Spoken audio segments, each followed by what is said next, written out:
आज हम मौजूद हैं ICAR के केंद्रीय कृषि वानिकी अनुसंधान संस्थान में। इस संस्थान का कृषि और वानिकी के क्षेत्र में देश विदेश में उल्लेखनीय स्थान है। आइए संस्थान के बारे में और विस्तार से जानने के लिए बात करते हैं संस्थान के डायरेक्टर और प्रख्यात कृषि वैज्ञानिक श्री अरुणाचलम से। केंद्रीय कृषि वानिकी अनुसंधान संस्थान एक पूरे विश्व में इकलौता संस्था है जो कृषि वानिकी पे शोध करता है। अच्छा, और कोई नहीं? और कोई नहीं। और ये कृषि वानिकी कोई नई चीज नहीं है, कम से कम भारतवर्ष के लिए ये हम सदियों पुराने से, आप अशोका वाटिका से आप याद कीजिए, जहाँ पेड़ फल पौधे हमारा सीता मैया के साथ भी थी, साथ में, और कोई नहीं था लेकिन ये लोग थे। तो ये जो वन कॉन्सेप्ट है कृषि, ये सदियों पुराना है और हर घर के पीछे गांव में आज भी आपको ये देखने को मिलेगा। कुछ पेड़, कुछ बाम्बू, कुछ सब्जियां, कुछ मेडिसिनल प्लांट्स एक साथ, तुलसी क्यों ना हो, सब एक साथ आपको घर के पीछे में आपको देखने को मिलेगा, जिसको हम लोग आंगनवाड़ी कहते हैं, होम गार्डन्स कहते हैं, किचन गार्डन कहते हैं, अलग एक रूप से हम इस। और इसकी मुख्य भूमिका 1992 में जब एक ग्लोबल समिट हुई थी, उसमें ये तय किया गया था कि हमें पेड़ की मात्रा को बढ़ाना चाहिए, क्योंकि तब तक हम लोग काफी एनवायरमेंट को डिग्रेड कर चुके थे। तो इस वजह से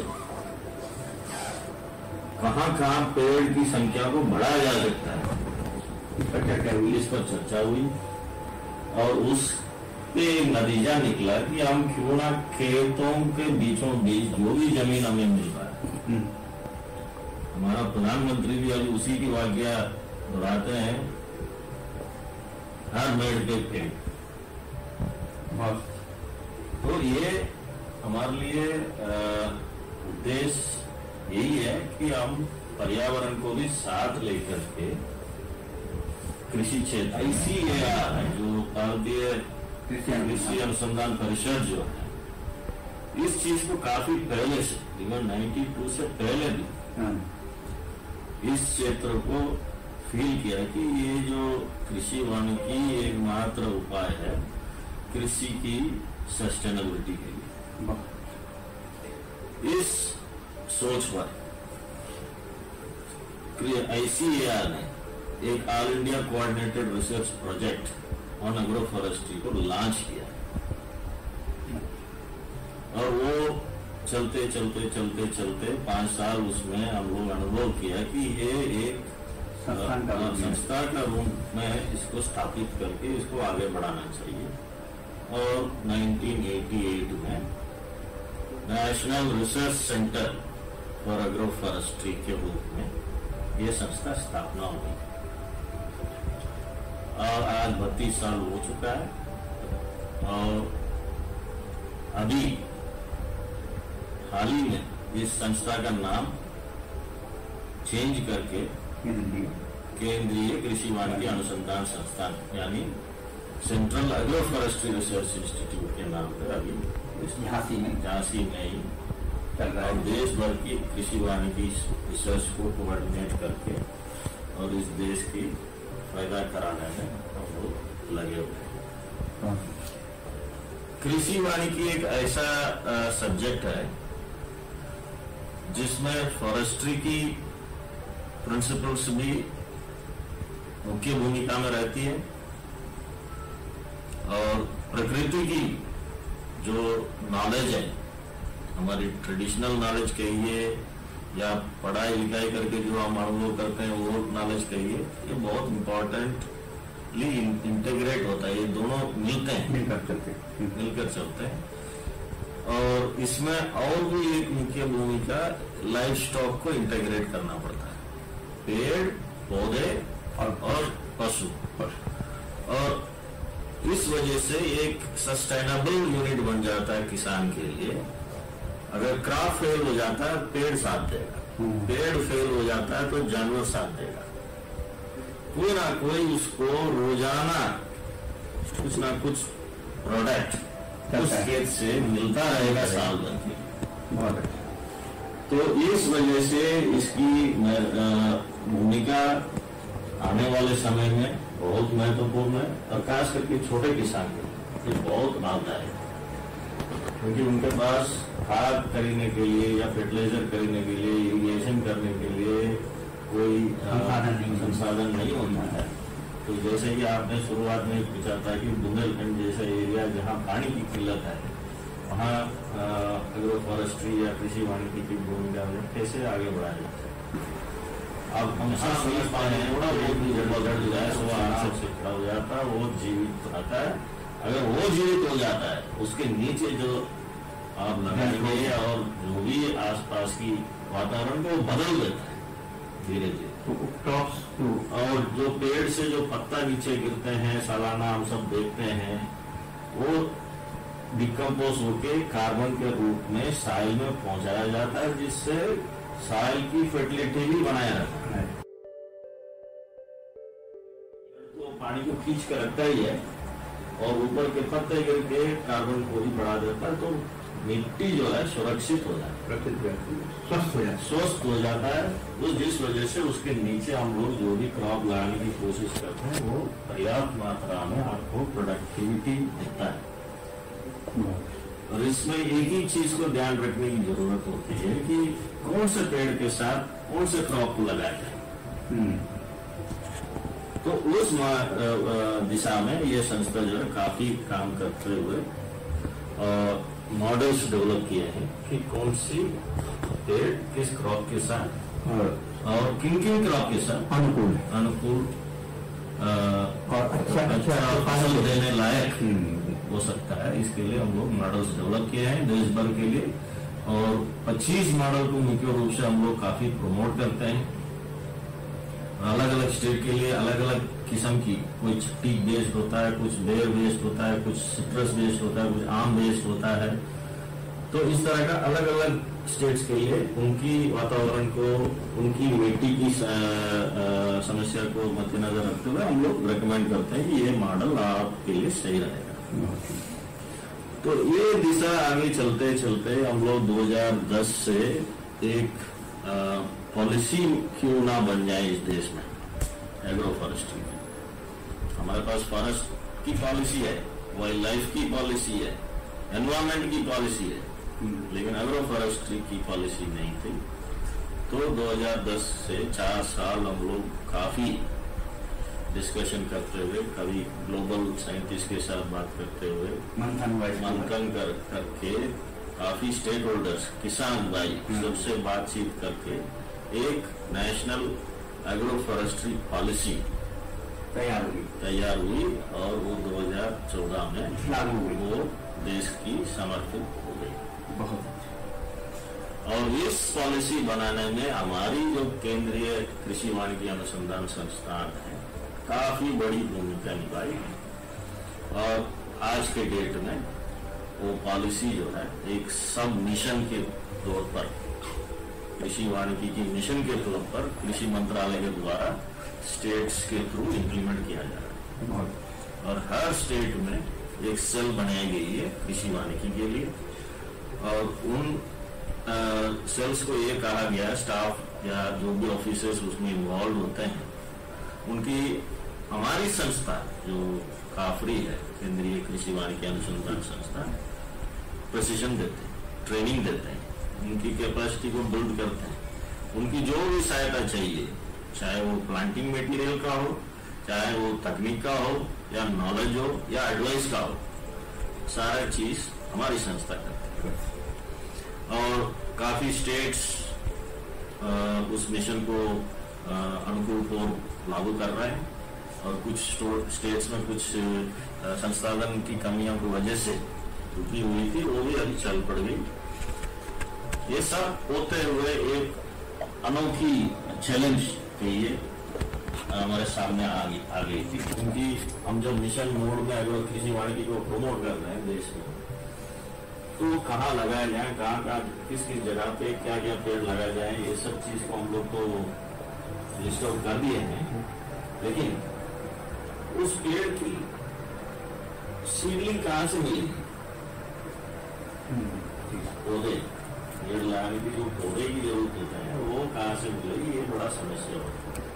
तो इस चीज के लिए हम लोग नर्सरीज हर स्टेट में डेवलप कर रहे हैं, और मॉडल नर्सरीज की गाइडलाइंस भी हम लोग बना के मंत्रालय को दिए हैं कृषि वानिकी के लिए, जो स्टेट्स की लाभदायक काम में आ रही है। और काफी स्टेट्स कई नर्सरीज को प्रमोट कर रहे हैं। इस नर्सरी को डेवलप करने के लिए काफी किसान को बिजनेस अपॉर्चुनिटी मिल रही है। वो अपना छोटी सी जगह पे भी एक नर्सरी बना के उससे वो आमदनी ले सकते हैं। तो इस टाइप की काम हम लोग कर रहे हैं। इसके अलावा साइंस के लिए भी आप देखेंगे तो हर एक पेड़ की उसकी रूप रंग और उसकी स्ट्रक्चर क्या है, उसकी फंक्शन क्या है, उस कैसे वो पानी को खींच के ऊपर तक ले जाता है, जितना मात्रा में कार्बन को बाहर निकालता है, कितना मात्रा में अपने में समेटता है, ये सब चीज में काम करते हैं। क्योंकि आजकल क्लाइमेट चेंज एक बहुत बड़ा चीज उभर के आ रही है, जिसकी हम लोगों को देखने को मिल रहा है। हाँ, सचमुच क्लाइमेट चेंज हुआ है, और उसकी भी पूर्ण रूप में अगर हमें सोल्यूशन चाहिए तो वो भी पेड़ की वही एकमात्र जीव प्राणी है जिस प्रकृति ने दिया है हमें, वो कार्बन को खींच के अपने अंदर समेट सकते हैं। सब निकालते हैं लेकिन वो समेटता है। तो उस क्षमता को मद्देनजर रखते हुए हमें सबको पेड़ को लगाना चाहिए। हर आदमी को मैं रिक्वेस्ट करूंगा कि अपने जीव काल में कम से कम 10 पेड़ पौधे लगाएं और उसको देखभाल करें, उसको बड़ा बनाने की, स्वरूप देने की आपकी मतलब रोजाना उसको केयर कीजिए, अपने बच्चों की जैसा केयर कीजिए। ये कहा जाता है कि एक पेड़ जो है 10 पुत्र के समान है। तो जितना 10 पुत्र की आप देखभाल कर रहे होंगे उतना तो एक पेड़ को करना ही पड़ेगा, वो क्योंकि वो 10 पुत्र की समान है और ये कई सदियों में काम आएंगे पेड़। हम लोग तो आना जाना करते रहेंगे, लेकिन पेड़ लग गया तो रहेगी 100-200 साल। इसलिए इस वजह से कृषि वानिकी की भूमिका को आप सब समझें और हमारी जो वैज्ञानिक, हमारे जो ऑफिसर्स, हमारे जो फील्ड वर्कर्स हरदम तैयार रहते हैं कि आपकी कोई भी इसकी समस्या हो कृषि वानिकी के लिए आप हमारे संस्था को संपर्क करें। और संपर्क करने के लिए हमारा वेबसाइट www.kafri.res.in जरूर लॉग इन करें। और फोन नंबर्स भी हैं, उसमें भी संपर्क कर सकते हैं 0510-2730-214।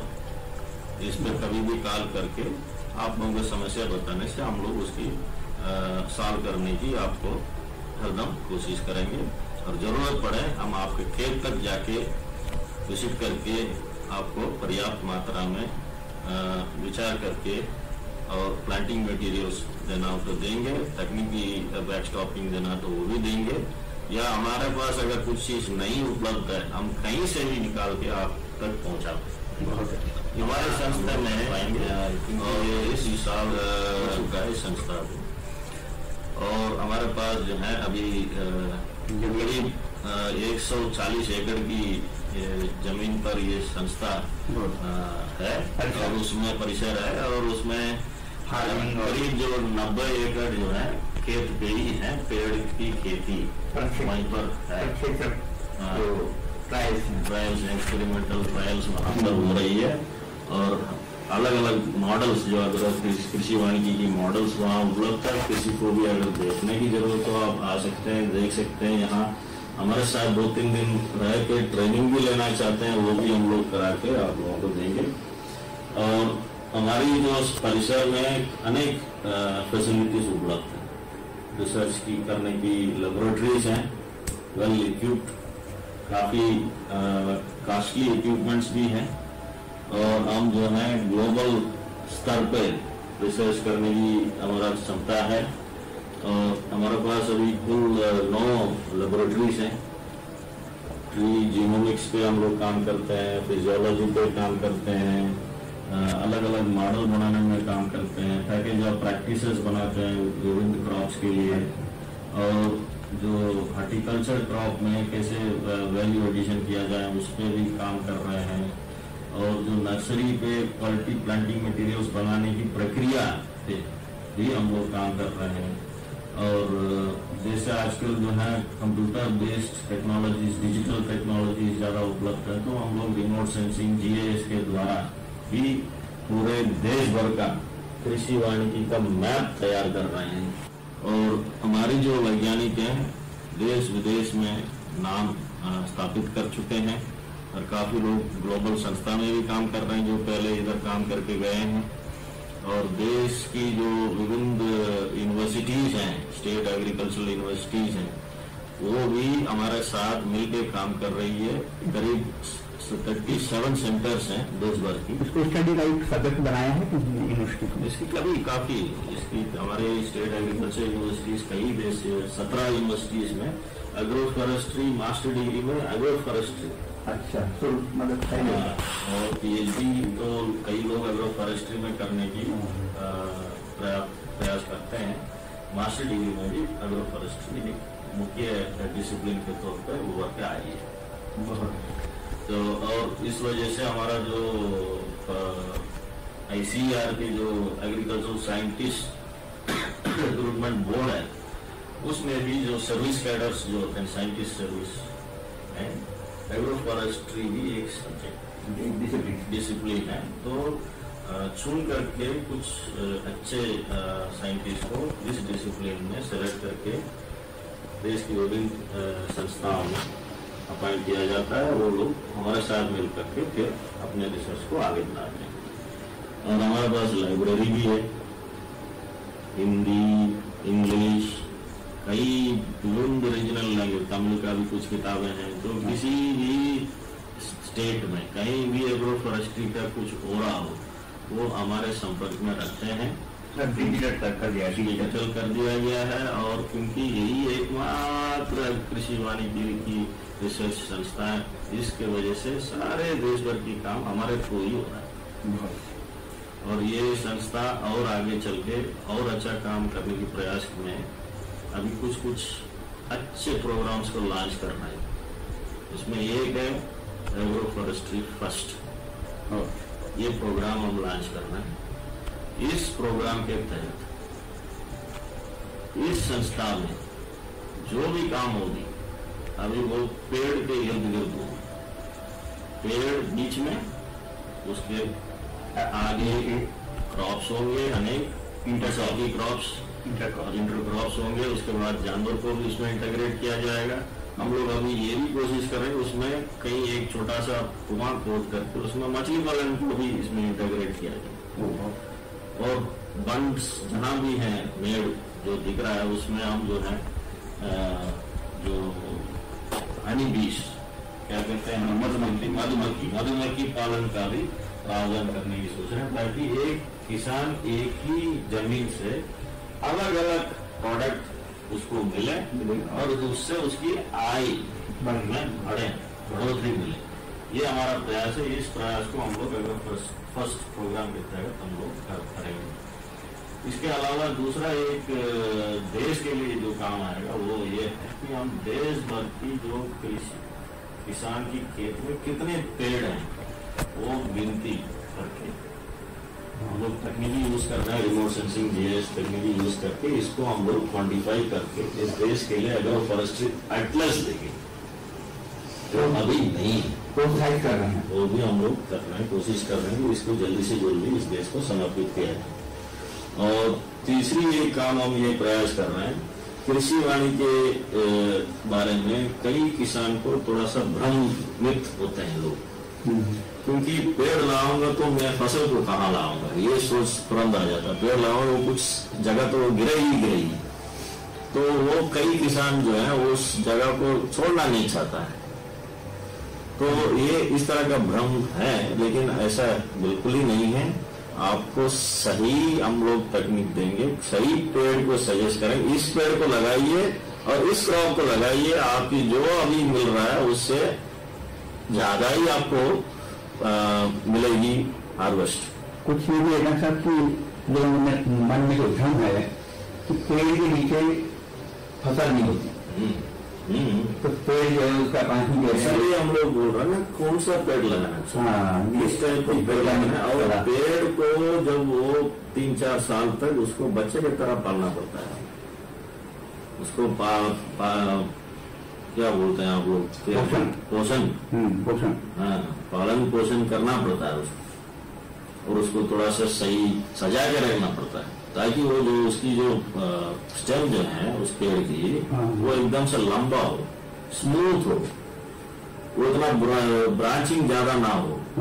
कनोपी बड़ा हो जाएगा तो वो नीचे फसल को नुकसान दे सकती है, धूप को पहुंचाने में दिक्कत होगी तब दे सकती है। लेकिन हम उसको शुरुआत में उसकी 3-4 साल उसको देखभाल करते हैं, उसके लिए सीमित करते हैं, उसकी ग्रोथ को, वर्टिकल ग्रोथ को प्रमोट करते हैं, तो पेड़ एकदम ऊंचा चला जाएगा और सूरज की जमीन में आने में कोई रुकावट नहीं, उजाला की, और क्रॉप्स की प्रोडक्टिविटी भी बढ़ जाएगा, क्योंकि पेड़ जहाँ रही वहाँ पानी मिट्टी में नमी रहेगी, और नमी होने की वजह से वो स्वस्थ भी रहेगी, और माइक्रोबियल एक्टिविटी जो मिट्टी के अंदर होना जो होता है, पोषक तत्व जो है उसको बढ़ाने में मददगार साबित होती है। और जो पेड़ से जो भी पत्ता उत्ता गिरती है वो भी जमीन पे एक खाद के रूप में वो मिट्टी मिल जाती है। इस वजह से किसान के लिए अनेक फायदा होती है जो दिखती नहीं है लेकिन होती जरूर है। ये सब हमारा प्रयास है। इसलिए हम लोग एग्रो फॉरेस्ट्री की जो एक्सटेंशन वर्क जो कहते हैं, लैब टू लैंड, हमने मॉडल तो बना दिया अपने खेत में, अपने किसान तक पहुंचाने के लिए उसकी मैनुअल्स बनाए जा रहे हैं और वीडियो बनाए जा रहे हैं और टेम्पलेट्स बनाए जा रहे हैं अलग अलग भाषा में, ताकि किसान तक हम इसको पहुंचाने में सफल हो। इसकी प्रयास में हम लोग जुड़े हुए हैं, तो आगे भी चल के कृषि वानिकी को हम लोग प्रोत्साहित करेंगे, आगे बढ़ाएंगे करेंगे, और ये जरूर ये संस्था जो है पूरे विश्व में अपना नाम स्थापित करेगा, और कई जो विदेश की जो वैज्ञानिक हैं वो यहाँ आते हैं, यहाँ हमें हमारे सिस्टम को समझते हैं, सीखते हैं, फिर जाकर के विभिन्न प्रांतों में, विश्व देशों में, हर देशों में, कई देशों में हमारी तकनीक पहुंच रही है। तो इसकी भी हम सबको धन्यवाद देते हैं कि हमें ये मौका दिया, और आप लोगों को कुछ भी समस्या हो हमारे संपर्क में आइए और हम आपकी हर समस्या की हल जरूर देंगे। धन्यवाद। धन्यवाद, बहुत बहुत धन्यवाद डॉक्टर अरुणाचल जी।